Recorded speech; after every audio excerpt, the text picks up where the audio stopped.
और आलोक वर्मा जी, भाई मैं तो सीधी बात करूंगा, है ना, बहुत ज्यादा लपझप मुझे आती नहीं, ठीक। और निवेदन ये कि सीधी बात में सब लोग रिस्पॉन्ड करोगे तो जनता को अच्छा लगेगा। बाकी जनता सब जानती है, हम आप मुंह से बोलो ना बोलो, लेकिन जनता तो जानती है ना। तो मैनपुरी की क्या प्रदेश भर की जनता जानती है। मैं समझना चाह रहा हूं कि अब पॉइंट नंबर 1, समाजवादी पार्टी से शिवपाल जी के लिए अब कोई संभावना लगभग शून्य हो गई, ठीक। वो खुद लड़ेंगे नहीं, नंबर 2। नंबर 3, ऐसा हो नहीं सकता कि इतना बड़ा राजनेता जिसका एक विधानसभा क्षेत्र में हर स्थिति में होल्ड हो, जो भाजपा के लिए संकट का कारण जसवंत नगर हमेशा रहा, जसवंत नगर और करहल, ठीक, उसमें से एक जसवंत नगर, बाकी छोड़िए, वो देश के नेता नहीं है, प्रदेश के नहीं, छोड़ो, लेकिन जसवंत नगर के तो हैं, उतना तो मानना ही पड़ेगा। ऐसा होने के भाजपा खाली छोड़ दे क्या? अब मसला ये बन रहा है, जनता समझना है चाह रही भैया आलोक जी कि आप जब उम्मीदवार उतारोगे तो उसको ऐसी कोई व्यवस्था बनाई है कि भाई उसको इशारों में ही सही लेकिन शिवपाल जी का आशीर्वाद हासिल रहे। आलोक जी, ऐसा लोग कह रहे हैं, मैनपुरी में कहीं चले जाइए सब यही कह रहे हैं कि भाई साहब आप पूछो क्या समीकरण बनेगा, बोला कुछ नहीं, भाजपा वाले कैंडिडेट को चाचा जितवाएंगे जी। इसीलिए उन्होंने कहा भी है कि देश और प्रदेश की राजनीति का भविष्य तय करेगा मैनपुरी का चुनाव। आलोक जी,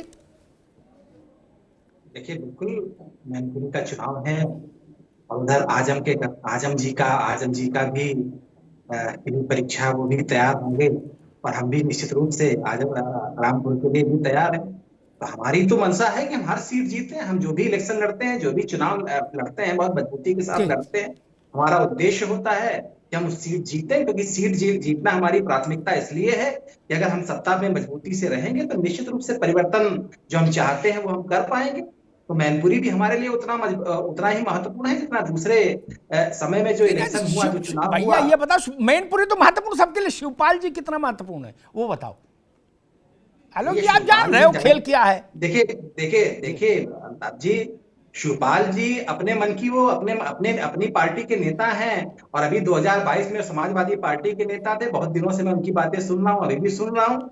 उनको अच्छा नहीं लग रहा उस पार्टी में, तो उनके मन की वो उन्हें क्या करना है वो समझ सकते हैं, हमें क्या करना है ये हम जानते हैं। हम गंभीरता से चुनाव लड़ेंगे, इसमें कहीं कोई शक नहीं है, मजबूती के साथ चुनाव लड़ेंगे, इसमें भी कहीं कोई शक नहीं है। एक बात बताइए आलोक जी, भाई मैं तो प्रैक्टिकली सवाल पूछूंगा, अब उसमें आप लोग कुछ भी बोलो, कम से कम जनता ये तो कहेगी कि अग्निहोत्री जी ने ईमानदारी से पूछा, नेता नहीं बोले, ठीक बात। ये वहाँ अभी हमारे मित्र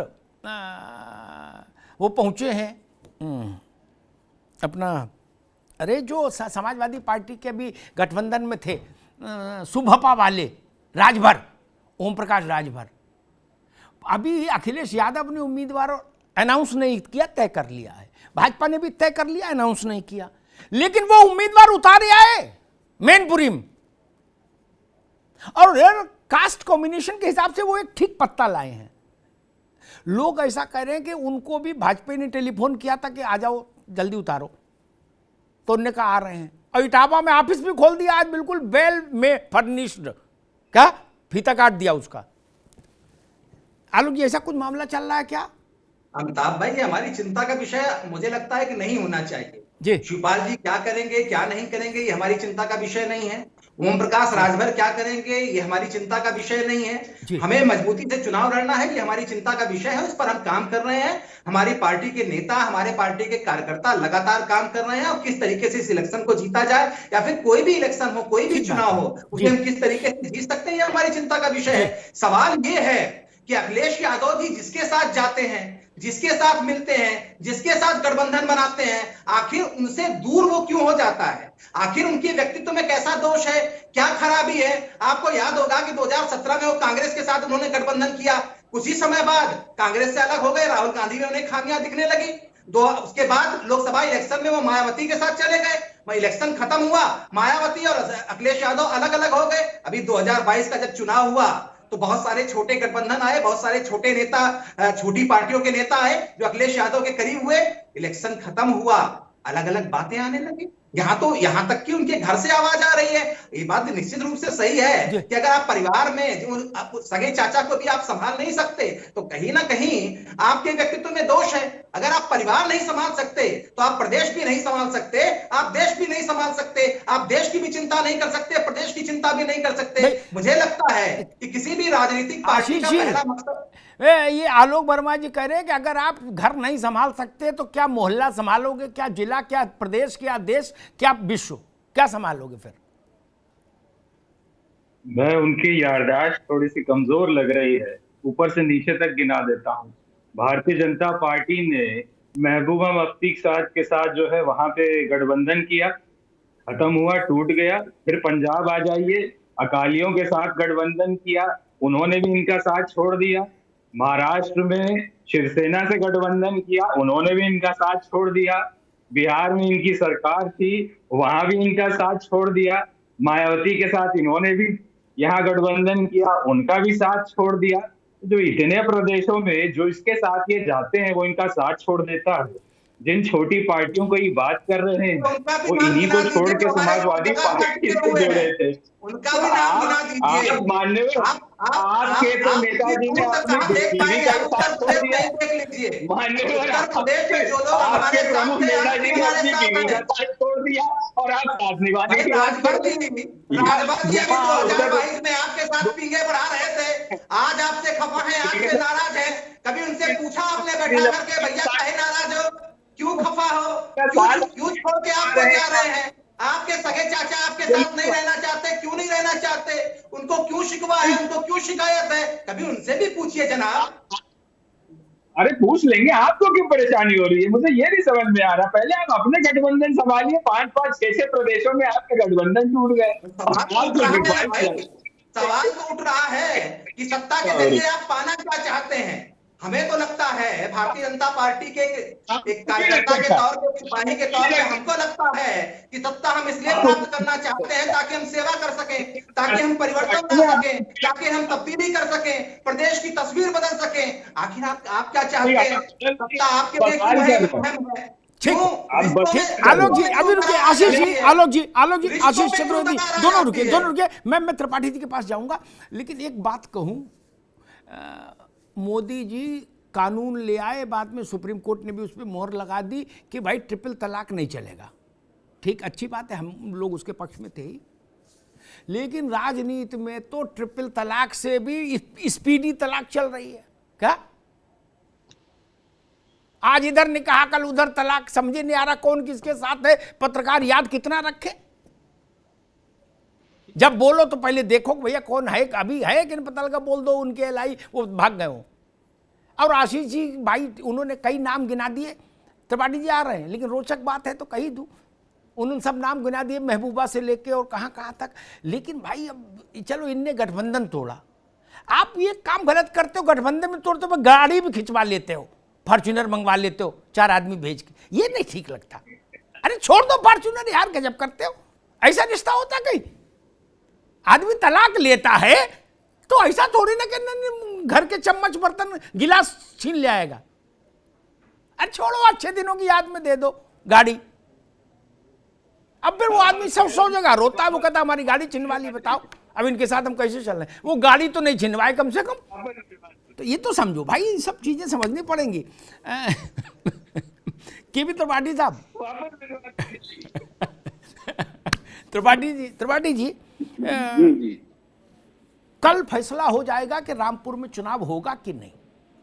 आजम खान की जो पिटीशन आई थी कि हमारे जो दोष सिद्धि है जिसके चलते वो डिस्क्वालीफाई हुए, उस दोष सिद्धि पर स्टे दे दिया जाए।